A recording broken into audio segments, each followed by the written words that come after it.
नमस्कार, विंध्या टाइम्स के साथ मैं श्रेया बुलेटिन की खबरों के साथ हाजिर हुए हैं। चलते हैं बुलेटिन की पहली खबर की ओर।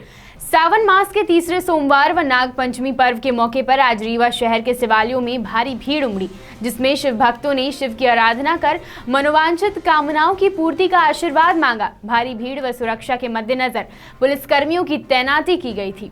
देवों के देव महादेव की आराधना का सबसे पवित्र माह सावन के तीसरे सोमवार और नाग पंचमी पर्व के मौके पर आज श्रद्धालुओं की भारी भीड़ मंदिरों में उमड़ी। रीवा के किला स्थित महामृत्युंजय मंदिर, चिरहुला स्थित शिवालय में भोलेनाथ की आराधना के लिए शिव भक्तों का तांता लगा रहा, जहां श्रद्धालुओं ने आज हस्त व चित्रा नक्षत्र में महादेव की आराधना कर अपने मनोवांछित कामनाओं को पूरा करने का आशीष मांगा। वहीं श्रद्धालुओं की भारी भीड़ व लोगों की सुरक्षा को पुलिस मुस्तैद दिखी। उमरिया जिले के बिरसिंहपुर पाली क्षेत्र से मानवता को शर्मसार करने वाली खबर सामने आई है, जिसमें पाली सामुदायिक स्वास्थ्य केंद्र के चिकित्सक ने शव को पोस्टमार्टम कराने ले जाने के लिए वाहन देने से इनकार कर दिया, जिसके बाद परिवार ने शव को कंधे पर रखकर पोस्टमार्टम के लिए ले गए। स्वास्थ्य अमले में सरकार के तमाम कोशिशों के बावजूद भी स्थितियां सुधरने का नाम नहीं ले रही हैं, जिससे प्रदेश और मानवता को शर्मसार करने वाली घटनाएं सामने आती रहती हैं। ताजा मामला उमरिया जिले के पाली के ग्राम मालियागुड़ा का है, जहां करंट की चपेट में आने से 45 वर्षीय बहादुर सिंह की मौत हो गई थी, जिनके शव का पोस्टमार्टम कराने के लिए परिजनों ने सामुदायिक स्वास्थ्य केंद्र पाली से वाहन की मांग की, लेकिन सीएचजी पर तैनात चिकित्सक ने वाहन देने से इनकार कर दिया, जिसके बाद मृतक के परिजनों ने शव को कंधे पर ले जाकर पोस्टमार्टम कराया। जानकारी के मुताबिक मृतक अपने खेत में पानी लगा रहा था। इसी दौरान वह करंट की चपेट में आ गया, जिसे उपचार के लिए सामुदायिक स्वास्थ्य केंद्र पाली में दाखिल कराया गया, जहां डॉक्टरों ने उसे मृत घोषित कर दिया। शव को पीएम हेतु डॉक्टर द्वारा शव पीएम हाउस में ले जाने के लिए कहा गया, जिस पर परिजनों ने अस्पताल के डॉक्टर से शव को ले जाने के लिए वाहन की मांग की, जहाँ पर डॉक्टर बीएमओ जैन के द्वारा परिजनों को यह कहकर पल्ला झाड़ लिया गया कि हमारे यहाँ ऐसी वाहन की कोई सुविधा ही नहीं है। आप लोगों को काम है, आप चाहे जैसे ले जाएं, ये आपकी जिम्मेदारी है। जिसके बाद परिजन शव ले जाने के लिए वाहन की खोज करने लगे, लेकिन वाहन न मिलने पर परिजनों ने शव को कंधे पर ही रखकर पोस्टमार्टम कराने के लिए ले गए। जिसके बाद यह सवाल उठता लाजमी है कि सरकार की तमाम कोशिशों के बावजूद भी स्थितियां क्यों बदलने का नाम नहीं ले रही हैं। आखिर अफसर अपने रवैये में क्या बदलाव करेंगे, जिससे मानवता को शर्मसार होने से बचाया जा सके। उमरिया के पाली से मनु उपाध्याय की रिपोर्ट। क्या कारण है सर इतना जो ये लेट पोस्टमार्टम इतना लेट हो गया? नहीं, वो तो परिजनों की गलती है। कहीं न कहीं ये डॉक्टर अस्पताल की लापरवाही है सर। किसी भी स्टेज में लापरवाही नहीं है अस्पताल की। तो आप अस्पताल की लापरवाही नहीं मानते कहीं? हम क्यों माने? हम जब 4 बजे से अटेंड कर रहे हैं, 5 बजे अटेंड कर रहे हैं, 6 बजे जा रहे हैं, कोई हिलने को खाली नहीं। लेकिन सर ऐसा उनके परिजनों का कहना है कि यहाँ पर 4 बजे परिजन है, पब्लिक है, सब कुछ बोल सकती है, लेकिन हम तो हैं 3 बार अटेंड करेंगे, कोई बॉडी उठाए तब ना करेंगे पोस्टमार्टम। सिंगरौली जिले के सराई थाना परिसर में खुद को आग लगाकर आत्महत्या का प्रयास करने वाले किसान रामानंद प्रजापति की इलाज के दौरान 14 दिन बाद मौत हो गई है। आज जैसे ही रामानंद का शव उसके गृहग्राम पहुंचा, परिजनों ने शव को लेने से मना कर दिया। हंगामा बढ़ता देख जिला प्रशासन ने भारी संख्या में पुलिस बल तैनात कर दिया। मृतक के पिता की मांग थी कि जिन लोगों की वजह से उनके बेटे की मौत हुई है, उनके खिलाफ कड़ी कार्रवाई की जाए। साथ ही जिन पुलिसकर्मियों ने न्याय नहीं दिलाया, उनके खिलाफ भी आपराधिक मामला दर्ज किया जाए। आपको बता दें कि 16 जुलाई को रामानंद ने सराई थाना परिसर में खुद पर पेट्रोल डालकर आग लगा ली थी। रामानंद अपनी जमीन संबंधी शिकायत पर कार्रवाई की मांग को लेकर थाने गया था, पर सुनवाई ना होते देख खुद को आग के हवाले कर दिया। इतना कुछ होने के बाद एक बार फिर प्रशासन की उदासीनता सामने आई। इतना हंगामा होने के बाद भी कोई बड़ा अधिकारी यहां नहीं पहुंचा। रीवा शहर की सड़कों पर आवारा पशुओं का आतंक बढ़ता ही चला जा रहा है, जिससे आए दिन कोई न कोई रहवासी चोटिल हो रहा है। सरकार के तमाम निर्देशों के बावजूद भी नगर निगम आवारा पशुओं की व्यवस्था कर पाने में नाकाम साबित हो रहा है। प्रदेश सरकार के तमाम प्रयासों के बाद भी नगर निगम रीवा में आवारा पशुओं की संख्या में कोई कमी नहीं आ रही है, जिसके कारण आम राहगीरों को तमाम समस्याओं का सामना करना पड़ रहा है। वहीं आवारा पशुओं की आपसी लड़ाई के चक्कर में आए दिन कोई न कोई राहगीर चोटिल होता है। बावजूद इसके नगर निगम इन आवारा पशुओं को लेकर कोई ठोस कदम नहीं उठा पा रहा है। आपको बता दें कि प्रदेश सरकार ने आवारा पशुओं के लिए तमाम कवायदे कर रही है, जिससे सड़कों पर घूमने वाले आवारा पशुओं स्थायी रूप से व्यवस्थित किया जा सके। लेकिन अधिकारियों की लापरवाही व निगम प्रशासन के उदासीन रवैये के कारण आवारा पशुओं की संख्या में कोई कमी नहीं आ रही है, जिससे हर रोज इनकी संख्या में बढ़ोतरी जारी है। देखिए, रीवा शहर का जो भौगोलिक क्षेत्र है ये ऐसा है, इसमें शहर और आसपास गांव भी काफ़ी मिक्स है। हम शहर से आवारा पशुओं को काफ़ी हद तक पकड़ने की कोशिश करते हैं।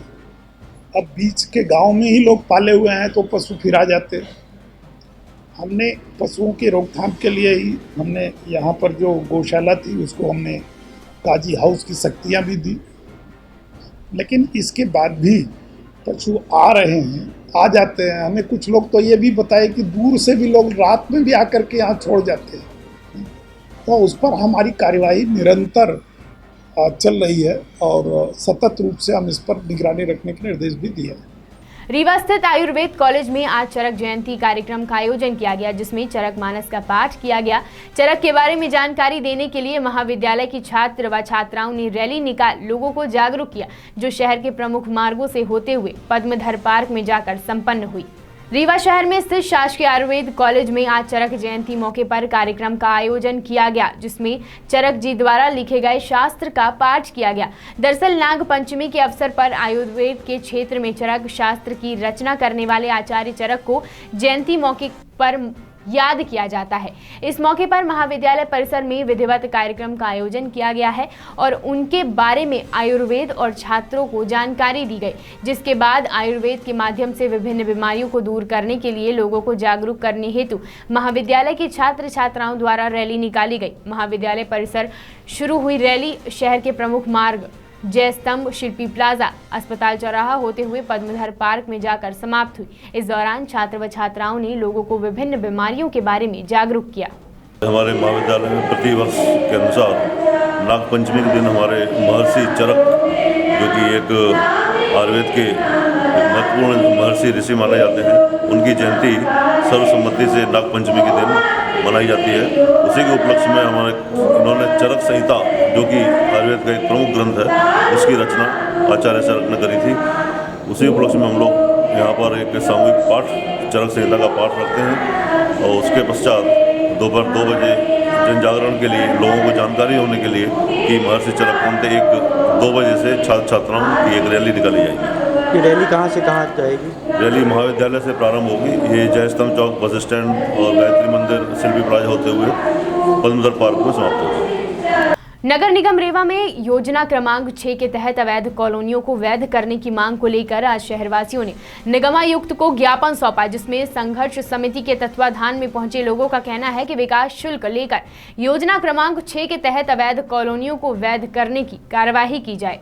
नगर निगम रीवा में योजना क्रमांक 6 में घोटाला किए जाने की परतें खुलती जा रही है, जिसको लेकर तमाम कागजी कार्यवाही की जा रही है, जिसमें दोषियों के खिलाफ कार्यवाही करने की कवायद जारी है। वहीं इसकी चपेट में शहरवासी भी खुद को घिरता हुआ देख रहे हैं। ऐसी स्थिति से बचने के लिए आज संघर्ष समिति के तत्वाधान में शहरवासियों ने योजना क्रमांक 6 के तहत अवैध कॉलोनियों को वैध करने की मांग को लेकर निगमायुक्त को ज्ञापन सौंपा, जिसमें उन्होंने कहा कि नगर निगम विकास शुल्क लेकर अवैध कॉलोनियों को योजना क्रमांक 6 में शामिल कर रहे हैं। हालांकि शासनादेश के मुताबिक अवैध कॉलोनियों के तहत बनाए गए घरों को गिराने की कार्यवाही की तैयारी चल रही है, जिस पर निगमायुक्त ने नगरवासियों को आश्वस्त किया है कि अभी इस दिशा में जांच चल रही है। जांच पूरी होने के बाद कोई कार्यवाही की जाएगी। हम 6 नंबर स्कीम के मेरी जनता के साथ जो हो रहा है गलत, हम उसके साथ हैं। 6 नंबर स्कीम अभी तो वो लोग हमारे साथ बोले घर गिराएंगे, ये करेंगे, उन्हीं की घबराहट के कारण सबको लेके आए कि घर गिराने के लिए बोल रहे हैं। तो उनको विज्ञापन दिए हैं तो सर बोले हम देखेंगे। क्या आश्वासन मिला? आश्वासन दिए ये कि हम जो टैक्स होता है घर तो उसका करेंगे। कि स्कीम नंबर 6 में निवासरत कुछ लोग जो है वो ज्ञापन देने आए थे। उनका ये कहना है कि इसमें नियमानुसार जो भी विकास शुल्क या जो भी और चीज़ें हैं वो हमसे ले लिया जाए और इसका निवेदन कर दिया जाए, कराया जाए। तो क्या आश्वासन दिया गया आपके द्वारा? अब विचार होगा कि मतलब उनके जो जिन बिंदुओं पर कार्रवाई की जा सकती है उस पर कार्रवाई की जाए। उमरिया जिले के नरोजाबाद थाना अंतर्गत उचेहरा में ज्वाला माता मंदिर के समीप घोर छत्र नदी में बीते दिवस एक युवक नहाते समय नदी में बह गया, जिसका शव आज बरामद कर लिया गया है। जानकारी के अनुसार आज सुबह 11 बजे बिरसिंहपुर पाली MPEB कॉलोनी निवासी अभिनव पांडे भाइयों संग नदी में नहाने गया हुआ था। बताया जा रहा है कि सभी नहाने के लिए पाली से 12 किलोमीटर दूर उचेहरा मंदिर समीप घोरछत्र नदी गए हुए थे। पांचों युवकों में से अभिनव जैसे ही नदी में नहाने उतरा तो पानी का तेज बहाव होने के कारण वह उसमें बह गया, जिसे बचाने के लिए छोटे भाई ने भी नदी में छलांग लगा दी, लेकिन तेज बहाव के कारण वह भी बहने लगा। उसके बाद उसने खुद को किसी तरह बचा लिया, जिससे उसकी जान बच सकी। शोर मचाने पर स्थानीय लोगों ने युवक को बचाने की कोशिश की, लेकिन सभी उसे बचा पाने में असफल रहे। सूचना पर पहुंची पुलिस ने गोताखोरों की मदद से शव को खोजकर बाहर निकाला है, जिसे पुलिस ने कब्जे में लेकर पोस्टमार्टम के लिए भेज दिया है। सिंगरौली जिले में जल संसाधन विभाग में आवासों की मरम्मत के नाम पर भ्रष्टाचार करने का मामला उजागर हुआ है।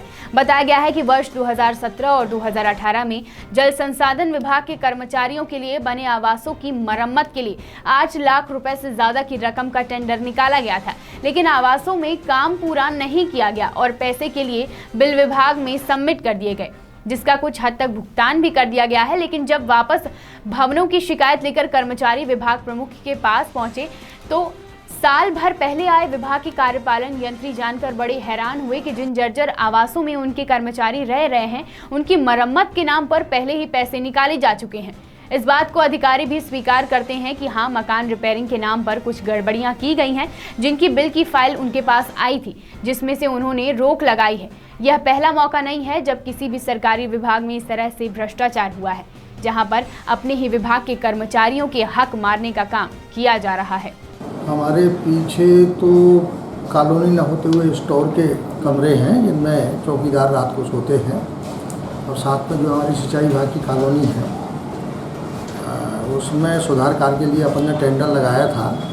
ठेकेदार ने चूँकि काम पूरा नहीं किया तो अपन ने उसके विरुद्ध कार्रवाई करते हुए अभी उसका पूरा भुगतान भी नहीं किया है और दोबारा से टेंडर उसके हम लगा रहे हैं। बरसात बाद उसके सुधार कार्य शुरू करवा देंगे, जल्दी पूरा बनाएगा। टेंडर था जिसमें ठेकेदार ने काम नहीं किया, उसे कुछ असुविधाएँ गई तो हमने उसका बिल्कुल भी भुगतान न करते हुए एक जाँच टीम बना दी है, जो कराए गए कार्य का सत्यापन करके उसके अनुसार हम भुगतान करेंगे। हमारी जांच टीम जल्दी ही उसमें एक अनुभागीय अधिकारी जो यहाँ से स्थानांतरित हो गए हैं जी, उनको भी बुलवाया है, उनकी उपस्थिति में काम हुआ था। जैसे ही वो आते हैं और 15 अगस्त के पहले उसको जांच करके ठेकेदार के विरुद्ध वैधानिक कार्रवाई प्रस्तावित की जाएगी। ऐसा अभी साधार पर नहीं कह सकते, ठेकेदार ने काम भी किया लेकिन पूरा नहीं किया जो अपने को करवाना था जी। लेकिन उसमें भी जब ऐसा लग रहा है कर्मचारियों की आपत्ति आ रही है कि साहब पूरा काम नहीं हुआ है, तो जितना हुआ है उतने काम का हम 3 लोगों से सत्यापन करवाने के बाद ही भुगतान करेंगे, और जो शेष काम बचा है उसके लिए हम जल्दी उसके टेंडर लगा रहे हैं। कर्मचारियों की हमको फिक्र है, हमारे कर्मचारी जब सुरक्षित नहीं रहेंगे बरसात के मौसम में या उनको सब सुविधाएँ नहीं मिलेंगी तो हम उनसे काम कैसे ले सकते हैं।